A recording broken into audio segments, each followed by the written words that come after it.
What if someone told you that sin wasn't wrong and that it was the key to salvation?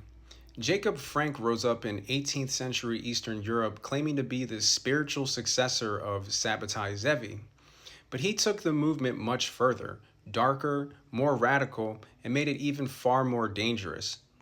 Frank taught that the age of the Torah was over and that the commandments had been fulfilled, and that redemption could only be achieved by turning them inside out.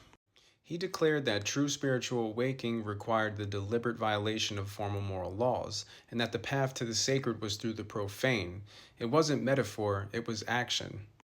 He and his sect took this to chilling extremes. They preached that salvation demanded sin, and only by violating every commandment could one be truly free.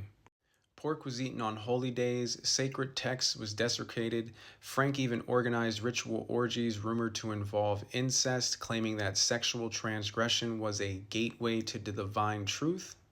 He told his followers to convert to Christianity not out of faith, but as camouflage so they could infiltrate and manipulate. All of this was cloaked in mysticism and secret rites. Frank and his followers publicly burned Jewish texts. They held secret rituals that blurred traditional boundaries. They celebrated religious transgressions as a mystical gateway to a new world. He preached that a new revelation had come, and it required chaos to bring order. He didn't just reinterpret faith, he infiltrated power. He converted to Catholicism in 1759, bringing hundreds of his followers with him. But behind the scenes, he continued his own teachings, blending elements of Judaism, Christianity, and mysticism all into a hybrid ideology. By 1760, Frank had gained so much attention that the Catholic authorities had grown suspicious.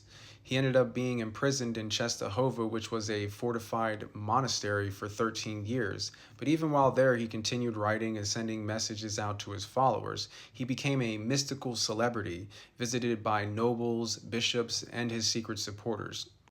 Eventually, Frank would be released by Russian troops during a political upheaval.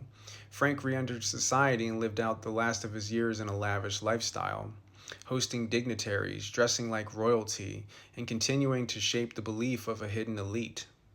The Frankist movement didn't just vanish, it changed form. Many of his followers merged into aristocracy and industry, maintaining that same worldview. And many of those families went on to shape politics, finance, and ideology in the 19th and 20th century.